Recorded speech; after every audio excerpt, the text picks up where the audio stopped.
الحمد للہ رب العالمین والعاقبۃ للمتقین والصلاة والسلام علی سید الانبیاء والمرسلین اما بعد فاعوذ باللہ من الشیطان الرجیم بسم اللہ الرحمن الرحیم۔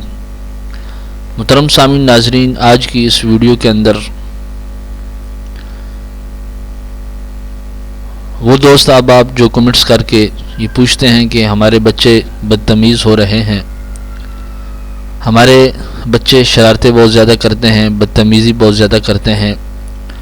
کچھ ایسا اس میں پاک بتا دیجئے، کچھ ایسا رب تبارک و تعالیٰ کا نام بتا دیجئے جس سے ہمارے بچے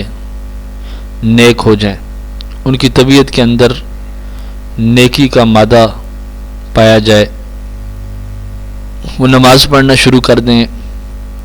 والدین کی خدمت کرنا شروع کر دیں، والدین کی بات مانیں، بدتمیزی نہ کریں۔ تو آج کی اس ویڈیو کے اندر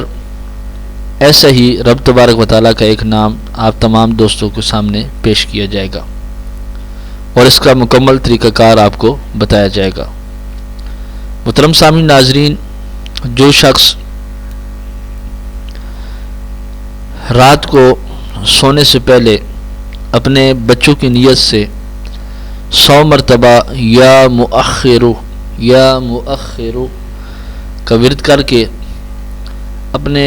بچوں کے اوپر دم کر دیتا ہے، اگر بچے سوئے ہوں تو اس حالت میں یا جاگ رہے ہوں تو جاگتے ہوئے کسی بھی صورت میں، دونوں حالتوں میں، چاہے بچہ سویا ہو یا جاگ رہا ہو،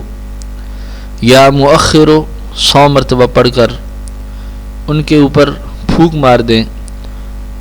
مدت عمل 11 دن تک ہے، جو شخص 11 دن تک اس عمل کو کر لیتا ہے تو انشاءاللہ تعالی رب تبارک و تعالیٰ کے فضل و کرم سے اس بندے کے بچے نیک خصلت ہو جاتے ہیں، نیک سیرت ہو جاتے ہیں، نمازی ہو جاتے ہیں۔ دعا ہے کہ رب تبارک و تعالیٰ ہمیں ہر پل ہر دم اپنے بچوں کو نیک بنانے کے لیے یا مؤخر ہر روز 100 مرتبہ پڑھنے کی توفیق عطا فرمائے۔ آمین ثم آمین، وما علینا الا البلاغ المبین۔